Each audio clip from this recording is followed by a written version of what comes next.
আজকে আমরা দেখাবো সুইজিং আর ফ্লায়ারিং। সুইজিং আর ফ্লায়ারিং এর প্রতীকগুলো দেখব। তাহলে এটা হচ্ছে ফ্লায়ারিং, এটা হচ্ছে সুইজিং। আমি বোর্ডের মধ্যে দুটো প্রতীক আঁকছি বোঝার জন্য। এবার ফ্লায়ারিং উপরের দুটোটা যে ফ্লায়ারিং, ফ্লায়ারিংটা কিভাবে বুঝবো? ফ্লায়ারিংটা এভাবে আসি, এভাবে আসবে, আর এখানে আসার পর 3টা 4টা 5টা হোক, যে 7টা হোক 10টা হোক, এটা কোনো অসুবিধা নেই। এখানে যা দাগ থাকে শুধু আমরা দেখবো এখান থেকে সোজা আসি, এদিকে একটু বাঁকা হবে, এই দুই পাশে বাঁকা হবে, বাঁকা হয়ে এখানে যতটা দাগ থাকে অসুবিধা নেই। এইভাবে যদি থাকে এটা ফ্লায়ারিং। আর সুইজিং কিভাবে বুঝবো?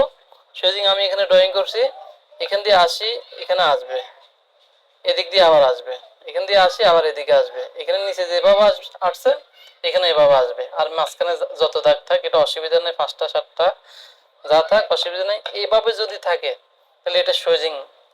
এবার সুইজিং আর ফ্লায়ারিং কি জন্য করবো?